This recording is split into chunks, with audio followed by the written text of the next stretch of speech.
ನಮಸ್ತೆ ವೀಕ್ಷಕರೇ, ಇಂದು ಪರಮ ಏಕಾದಶಿ. ಹಿಂದೂ ಧರ್ಮದಲ್ಲಿ ಭಗವಾನ್ ವಿಷ್ಣುವಿಗೆ ಸಮರ್ಪಿತವಾದ ಅತ್ಯಂತ ಪವಿತ್ರ ದಿನಗಳಲ್ಲಿ ಪರಮ ಏಕಾದಶಿಯೂ ಒಂದು. ಇದು ಪ್ರತಿ 3 ವರ್ಷಗಳಿಗೊಮ್ಮೆ ಬರುವ ಅಧಿಕ ಮಾಸದ ಕೃಷ್ಣ ಪಕ್ಷದಲ್ಲಿ ಬರುತ್ತದೆ. ಎಲ್ಲ ಏಕಾದಶಿಗಳಿಗಿಂತಲೂ ಅತ್ಯುತ್ತಮ ಫಲವನ್ನು ನೀಡುವುದರಿಂದ ಇದನ್ನು ಪರಮ ಎಂದು ಕರೆಯಲಾಗುತ್ತದೆ. ಈ ದಿನ ಉಪವಾಸವಿದ್ದು ವಿಷ್ಣುವನ್ನು ಪೂಜಿಸುವುದರಿಂದ ಸಮೃದ್ಧಿ, ಮೋಕ್ಷ ಮತ್ತು ಪಾಪ ಮುಕ್ತಿ ದೊರೆಯುತ್ತದೆ. ಪರಮ ಏಕಾದಶಿಯ ಧಾರ್ಮಿಕ ಮತ್ತು ಆಧ್ಯಾತ್ಮಿಕ ಮಹತ್ವದ ಪ್ರಮುಖ ಅಂಶಗಳು ಹೀಗಿವೆ. 3 ವರ್ಷಗಳಿಗೊಮ್ಮೆ ಬರುವ ಅಧಿಕ ಮಾಸದಲ್ಲಿ ಬರುವುದರಿಂದ ಈ ಏಕಾದಶಿಗೆ ವಿಶೇಷ ಮಹತ್ವವಿದೆ.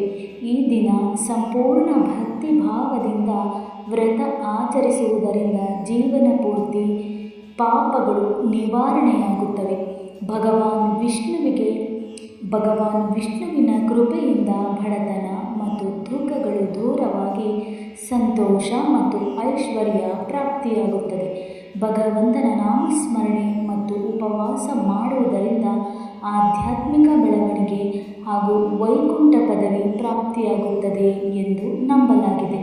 ಪರಮ ಏಕಾದಶಿಯ ದಿನದಂದು ಉಪವಾಸ ಮತ್ತು ವ್ರತ ಕಥೆಯನ್ನು ಕೇಳುವುದರಿಂದ ಅಥವಾ ಉಪವಾಸವನ್ನು ಮಾಡುವುದರಿಂದ 100 ಯಾಗಗಳನ್ನು ಮಾಡಿದಷ್ಟು ಪುಣ್ಯ ಫಲ ಸಿಗುತ್ತದೆ.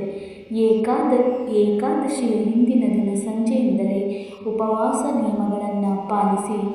ಈ ದಿನ ಯಾವುದೇ ಅನ್ನ ಅಥವಾ ಧಾನ್ಯಗಳನ್ನು ಸೇವಿಸಬಾರದು. ಸಂಪೂರ್ಣ ನಿರಾಹಾರವಾಗಿರಲು ಸಾಧ್ಯವಾಗದವರು ನೀರು, ಹಣ್ಣುಗಳನ್ನು ಸೇವಿಸಬಹುದು. ವಿಷ್ಣು ಸಹಸ್ರನಾಮ ಪಠಿಸುವುದು ಮತ್ತು ಭಜನೆಗಳಲ್ಲಿ ತೊಡಗಿಸಿಕೊಳ್ಳುವುದು ತುಂಬ ಶ್ರೇಷ್ಠ.